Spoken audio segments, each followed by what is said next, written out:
ஓம் சரணாகத தீனார்த்த பரித்ராண பராயணே சர்வசியார்த்திகரே தேவி நாராயணி நமஸ்துதே. வணக்கம் நேயர்களே, இது மகாலட்சுமி ஜோதிடம் வழங்கும் காலச்சக்கரம். உங்கள் அன்பு ஜோதிடர் ஸ்ரீராம்ஜி பேசுகிறேன். அனைவரும் நலமுடன் இருக்கிறீர்களா? நன்றாகத்தான் இருப்பீர்கள், நன்றாக இருக்க வேண்டும். இன்றைய காணொளியில் நாம் காண இருப்பது என்ன தருவார் உச்ச சுக்கிரன். இதான் தலைப்பு. சுகபோகங்களை வாழ்க்கையில் வாரி வழங்கக்கூடிய கிரகங்களில் ஒன்றானவர் சுக்கிரன். நம்ம அன்றாடம் சந்திக்கும் நபர்கள்ட்ட கூட இந்த மாதிரியான ஒரு வார்த்தையை அடிக்கடி பார்க்க முடியும். அவனுக்கு என்னப்பா சுக்கிர தசை கூரை பிச்சுட்டு கொட்டிக்கிட்டு இருக்கு அப்படிமா. உலகத்தில் பிறந்த அனைத்து மனிதர்களுக்கும் சுகபோகங்கள் அவசியம்தான். வாழ்க்கை துணை, காமம், வீடு, வாகனம் எல்லாமே. இந்த சுகபோகங்களை தர்றதில் முதன்மையான கிரகம் சுக்கிரன். உங்கள் ஜாதகத்தில் சுக்கிரன் உச்சமாக இருந்தால் இதில் தடையில்லாமல் குறையில்லாமல் அனைத்தும் கிடைத்துவிடும் அப்படின்னு நம்ம பொதுவாக சொல்கிறோம். ஆனால் 12 லக்னங்களுக்கும் அதே மாதிரியான பலன்களை தான் சுக்கிரன் கொடுப்பாரான்னு கேட்டால் அதான் இல்லை. மாறுபாடான நிறைய பலன்கள் நிச்சயமாக இருக்கும். ஸோ அனைவருக்கும் ஒரே மாதிரி பலன் அப்படிங்கிறதே ஜோதிட சாஸ்திரத்தில் கிடையாது. ஒவ்வொரு லக்னமும் மாறும்போது அந்த சுக்கிரனுடைய நிலைப்பாட்டின் அடிப்படையிலையும் அவர் உங்கள் லக்னத்துக்கு எப்படிப்பட்ட ஆளுங்கிற அடிப்படையிலையும் பலன்களில் மாறுபாடு. இப்போ பொதுவாக சுக்கிரன் உச்சம் அப்படின்னு எடுத்துட்டாலும் அது மேசம் முதல் மீனம் வரைக்கும் வேறு வேறு மாதிரியான பலன்களை தரக்கூடியது. இந்த பலன் எப்படி நடக்கும்னா அவருக்கு தசாபுத்தி வந்தால் தான் நடக்கும். இப்போ சுக்கிரன் உச்சம், ஆனால் சுக்கிர திசையே வராது, யூஸே இல்லை. சுக்கிர புத்தி வரும், ஒரு 20% யூஸ் ஆகும். சுக்கிரனோட வீட்டில் இருக்க கிரகங்களோட தசை வரும், ஒரு 10% யூஸ் ஆகும். ஆனால் 100% பலன் அப்படிங்கிறது சுக்கிரனே நேரடியாக தசை நடத்தினா தான் வரும். இதை எப்பயுமே ஞாபகத்தில் வச்சுக்கணும். சரி, எனக்கு 4 கிரகம் உச்ச சார், நான் வாழ்க்கையில் ரொம்ப கஷ்டப்பட்டுருக்கேன்னு சொல்கிறவங்க ஜாதகத்தில் பூரா பார்த்திங்கன்னா அந்த உச்ச கிரகங்க தொடர்பே இல்லாத தசைகள் நடந்துகிட்ருக்கும். 4 கிரகம் உச்சமாக தான் இருக்கும். சூரியன் உச்சம், சந்திரன் உச்சம், சுக்கிரன் உச்சம் எல்லாமே நல்லா தான் இருக்கும். ஆனால் அவர் பிறந்தது பார்த்திங்கன்னா செவ்வாய் மகாதேசில் பிறந்துட்டுருப்பார். செவ்வாய் மகாதேசில் பிறந்து ராகு மகாதேசை போய், குரு மகாதேசை போய், சனி மகாதேசை போய், புதன் மகாதேசை போகும்போது இங்கே சூரியன், சந்திரன், சுக்கிரன் யாருமே வேலை செய்யலையே. அவங்க வர்றதுக்குள்ளே இவருக்கு வயசாகிட்டு. ஸோ அந்த மாதிரி தான் கிரகங்கள் உச்சமாக இருந்தாலும் அவர்களுடைய தசை காலத்திலேயே அவர்கள் முழுமையான பலனை தருவாங்க. புத்தி காலங்களில் ஒரு 20% பலனும், அந்த வீட்டில் அமர்ந்தவர்களை இயக்குவதன் மூலமாக 10% பலனும் கொடுப்பாங்க. இப்போ உச்ச சுக்கிரன் உச்சமாக இருக்கார், என்ன தருவார்? மேச லக்னக்காரங்களுக்கு அவர் 2 7ஆம் இடத்துக்கு அதிபதி. 2ஆம் இடங்கிற தன, வாக்கு, குடும்பஸ்தானமும், 7ஆம் இடங்கிற கலத்திரம், கூட்டாளி ஸ்தானமும் கூடிய சுக்கிரன் 12ஆம் இடத்துல உச்சம் பெறுறார். இவர் பொது மாரகாதிபதியும் கூட. இப்போ சுக்கிர திசையில் இவர்களுக்கு கலப்பு பலன் தான்.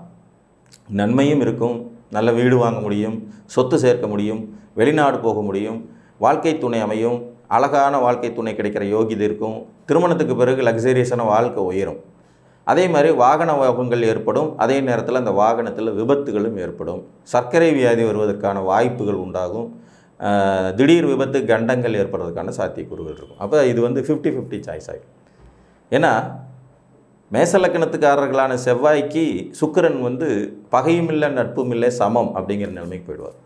அப்போ ஆட்டோமேட்டிக்காக அந்த தசையினுடைய பலன்களில் நன்மையும் இருக்கும், தீமையும் இருக்கும். இதுவே ரிஷபலக்ன ஜாதகர்களுக்கு பார்த்திங்கன்னா லக்னாதிபதி உச்சமாக இருப்பார், 11ஆம் இடத்துல உச்சம். 11ஆம் இடத்துல உச்சம்ங்கிறது சிறப்பு தான், அது குறை சொல்லிட முடியாது. ஆனால் அவரே 6ஆம் அதிபதி. லக்னாதிபதி வலுத்திருப்பது பெரும் ஆசைகளை குறிக்கும். அது 11ஆம் இடத்துலங்கிறதுனால பொருளாதார வெற்றிக்கான வழிவகையை செய்யும். தன்னுடைய பராக்கிரம ஸ்தானத்தை அதிகப்படுத்துங்கிற அதே நிலையில் வம்பு, வழக்கு, கடன், நோய் எதிரியையும் உருவாக்காமல் போக மாட்டார். இது பார்த்திங்கன்னா 70-30ங்கிற மாதிரி இருக்கும். 70% நல்ல பலன்களும் 30% கெடுபலனும். ஏன் 30% தான் கெடுபலன்? அவர் 6ஆம் இடம்னு சொல்லக்கூடிய வீட்டுக்கு 6ல் தான் போய் உச்சமாயிருப்பார். 6க்கு 6 அப்படிங்கிற பாவகப்படி மறைவார். அதனால் லக்ன பலன்கள் அதிகமாகவும் 6ஆம் இடத்து பலன்கள் குறைவாகவும் இருக்கும். இதுவும் தசை நடந்தால். ஆனால் இதில் இருக்கிற ஒரு சூட்சுமம் என்னென்னா, மேச லக்னக்காரங்களுக்கு சுக்கிர தசை நேரடியாக வந்தே ஆகணும். ஆனால் ரிஷப லக்னக்காரர்களுக்கு சுக்கிரன் லக்னாதிபதியாக வர்றதுனால அவர் ஆட்டோமேட்டிக்காக வலுவாக இருக்கிறதுங்கிறது ஜாதகருக்கு இன்னும் கூடுதலான ஒரு 10 மார்க் சிறப்பு தான். தசை வந்தாலும் சிறப்பு, இல்லைனாலும் சிறப்பு இருக்கும். மிதுன லக்னக்காரங்களுக்கு சுக்கிரன் உச்சமாகிறது ரொம்ப ஒரு வரப்பிரசாதம்னு சொல்லலாம். ஏன்னா இவர் லக்ன சுபர், ராஜயோகாதிபதி, 5ஆம் இடத்துக்கும் 12ஆம் இடத்துக்கும் அதிபதி, 10ஆம் இடத்துல போய் உச்சமாகும். காதலித்து திருமணம் செய்வது, திருமணத்துக்கு பிறகு தொழில் அமைகிறது, தொழிலினால் முன்னேற்றம் ஏற்படுறது, வெளிநாட்டு வாழ்க்கை, சொகுசு வாழ்க்கைகள், உல்லாச சல்லாபங்களில் ஈடுபாடுகள் ஏற்படுறது, பொருளாதார வளர்ச்சி, அந்நிய தேசத்தில் வேலை பார்க்குறது, அந்நிய தேசத்துலேயே நிரந்தர குடியுரிமை பெறுறது, சுப விரய செலவுகள் அப்படிங்கிறது மாதிரி ஒரு 75% மேலே நல்ல பலன் இருக்கும்.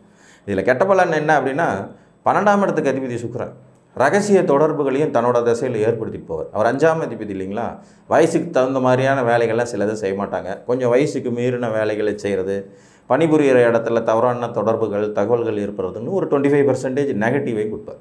எந்த கிரகமும் முழுசாக நல்லவனோ முழுசாக கெட்டவனோ கிடையவே கிடையாது.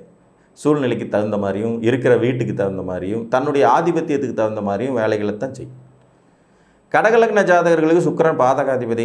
இவங்களுக்கு சுக்கிரன் உச்சமாக இருக்கிறது கிட்டத்தட்ட 50-50 சாய்ஸுங்கிற மாதிரி தான். 4ஆம் இடம் என்கின்ற மிக உத்தமமான ஒரு ஸ்தானத்துக்கும் 11ஆம் இடம் என்கின்ற பாதகஸ்தானத்துக்கு அதிபதி 9ங்கிற பாக்கிய ஸ்தானத்தில் போய் உச்சமாறு.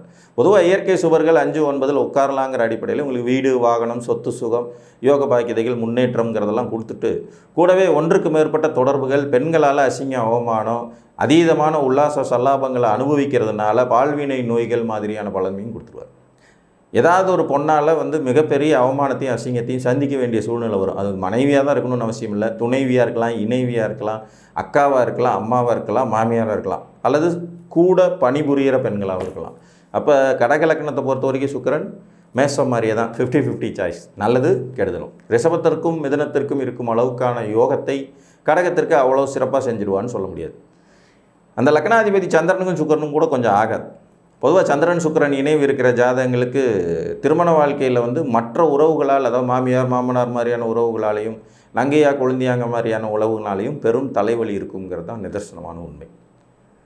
சிம்ம லக்னத்துக்கு அதே மாதிரி தான். சுக்கிரன் முழுமையான சுபர் இல்லை. 3ஆம் இடங்கிற ஸ்தானத்துக்கும் 10ஆம் இடங்கிற ஸ்தானத்துக்கு அதிபதி. இவர் லக்ன ரீதியாக 8ல் தான் உச்சமாவார். அப்போ இவரோட ஜாதகத்துக்கு பார்க்கும்போது 50-50 சாய்ஸில் தான். நல்ல துணை, உத்தியோகம், வெளிநாட்டு வாழ்க்கை, முன்னேற்றங்கிற மாதிரியான சில பலன்கள், வீடு கட்டுறது, சொத்து சேர்க்கறது, பட்டம் பதவி ஏற்படுறதுங்கிற மாதிரி பலன் இருந்தாலும் ரகசிய தொடர்புகள், ரகசிய நடவடிக்கை, ஏன்னா 3 ஒரு மறைவு ஸ்தானம், 8 ஒரு மறைவு ஸ்தானம். இப்போ 3ஆம் அதிபதி 8ஆம் இடத்துல உச்சம் அப்படின்ற நிலை வரும்போது சிம்மலக்ன சூரியனுக்கும் சுக்கிரனுக்கும் அவ்வளோ பெருசாக ஆகாதுங்கிறதுனால கொஞ்சம் கலப்பு பலன்களை தருவார்.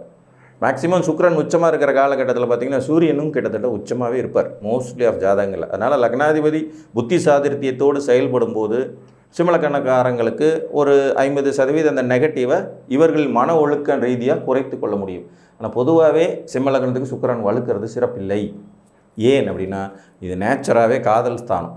காலபுருஷனுடைய காதல் ஸ்தானமான சிம்மம், காதல் கிரகமான சுக்கிரன் அது மறைமுக ஸ்தானத்தில் உச்சம் பெறாருங்கிற போது இவங்களுக்கு சுக்கிரதசை வந்துச்சுன்னா கொஞ்சம் ஏட்டிக்கு மூட்டியாக கோக்குமாக்கான வேலைகளை செய்து விடுவார்கள்ங்கிறதுக்கு வாய்ப்புகள் உண்டு.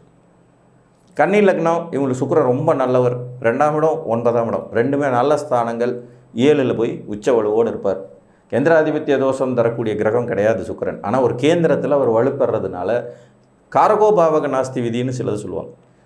கொஞ்சம் லேட்டாக மேரேஜ் ஆகிறதுக்கான வாய்ப்புகள், அல்லது திருமணத்துக்கு பிறகு வாழ்க்கை துணை டாமினேட் பண்ணுறது ரொம்ப அதீதமாக இருக்கிறது, வாழ்க்கை துணைக்கு அடங்கி போயிட வேண்டிய விதிகள் உருவாது. நேச்சுராகவே கன்னி லக்னக்காரங்களுக்கு வாழ்க்கை துணைக்கு அடங்கி போகிற விதி தான் ஏற்படும். அதில் இவங்க சுக்கிரனும் உச்சமாக இருந்ததுங்கிற பட்சத்தில் அது அதிகப்படியாகவே நடக்கும். சம்பாரித்து போடக்கூடிய வாழ்க்கை துணை, வேலைக்கு செல்லக்கூடிய வாழ்க்கை துணை அமைவது, திருமணத்துக்கு பிறகு பாக்கியம், அதிர்ஷ்டம், முன்னேற்றங்கள் ஏற்படுறது கிட்டத்தட்ட 90% நல்ல பலனே இருக்கும். ஒரு 10% நெகட்டிவ் தான். அதெல்லாம் அட்ஜஸ்ட் பண்ணிக்கலாம். எந்த கிரகமும் 100% நல்லது செய்ய முடியாதுங்கிற அடிப்படையில் கன்னி லக்னத்துக்கு சுக்கிர திசை ஒரு வரப்பிரசாதமே. சிறு சிறு விபத்து கண்டங்கள், வாகன வழியில் செலவுகள், பிரச்சனைகள் அதுவும் கொஞ்சம் இருக்கும். 7ஆம் இடங்கிற பொது மாரகம் வருது இல்லைங்களா. துலா லக்னம், இங்கே லக்னாதிபதி இவர் 8க்கும் அதிபதி 6ஆம் வீட்டில் போய் உச்சங்கிற நிலைமை அடைவார். வாழ்க்கையில் நிறைய போராட்டங்களை கொடுக்கும். துலா லக்னத்துக்கு சுக்கிரதேசம் சூப்பர் டூப்பர் அப்படிம்பாங்க. லக்னாதிபதி வலுவாக இருக்குது, ரொம்ப சிறப்பு, எந்த பிரச்சனையுமே இல்லை. ஆனாலும் இருக்கிற இடம் 6. அவர் லக்னத்தையே 6ஆம் இடத்துல இருந்து தான் இயக்க போகிறார். அப்படிங்கிறதுனால வம்பு வழக்கு, கோர்ட்டு கேஸு, பிரச்சனைகள், பஞ்சாயத்து, சொத்து தகராறுகள், பங்காளி தகராறு, உடலில் தீராத ஏதாவது ஒரு பிரச்சனை, நோய் அப்படிங்கிறதையும் சேர்த்து கொடுத்துட்ற விதி உண்டு. இவர் 8ஆம் இடத்துக்கு லாபஸ்தானத்தில் இருக்கிறாருங்கனால திடீர் அதிர்ஷ்டம், பங்குச்சந்தை ஆதாயம், தன வரவு, வெளிநாட்டு வாழ்க்கை, முன்னேற்றம் இது மாதிரியான பலன்களும் இருக்கும். அதோடு சேர்த்து இந்த மாதிரியான நெகட்டிவ் இருக்கும். அப்படிங்கும்போது துலா லக்னத்துக்கு பொறுத்த வரைக்கும் ஒரு 60-40, 60% நல்ல பலன், 40% தீய பலன்கிறது கலந்துதான் இருக்கும். விருச்சிக லக்னத்துக்கு உச்ச சுக்கிரன் 5க்கு 7 கூடயும் 5ஆம் இடத்துல உச்சம். காதல், திருமணம், கலப்பு திருமணம், திருமணத்துக்கு பிறகு முன்னேற்றம், வளர்ச்சி, யோக பாக்கியதைகள்னு இருக்கும். திருமணத்துக்கு பிறகு வெளிநாட்டில் போய் உட்காரதுக்கான வாய்ப்பு, ஏன்னா அவர் 12ஆம் அதிபதி இல்லைங்களா, வெளிநாட்டில் போய் உட்கார வாய்ப்பு, சுப விரய செலவுகள்னு நல்ல பலன்கள் நிறையா இருக்கும். அதே நேரத்தில் பொது மாரகாதிபத்தியங்கிறதுனால முறை தவறி காதல், ரகசிய காதல் போன்றவற்றையும் கொடுக்கும் விதிகள் இருக்கும். விருச்சிக லக்ன செவ்வாய்க்கு சுக்கிரன் வந்து சமகிரகங்கிறதுனால இங்கேயும் நல்ல பலன் கொஞ்சம் மிகுதியாக தான் இருக்கும். அதே நேரத்தில் 12ஆம் அதிபதி உச்சம் பெறது ஜாதகர் ரகசிய நடவடிக்கைகளுக்கு பேர் போனவராக மாற்றி விட்டுடும். அதனால் இதுவும் ஒரு மாதிரி 60% நல்லதும் 40% கெடுதலுங்கிறது மாதிரியான அமைப்பில் தான் வரும். தனுர் லக்ன ஜாதகர்களுக்கு சுக்கிரன் ஒரு ஆகாத கிரகம். குருவுக்கும் சுக்கிரனுக்கும் கொஞ்சம் எதிர்மறை தன்மை கொண்டவர்களாக இருப்பாங்க.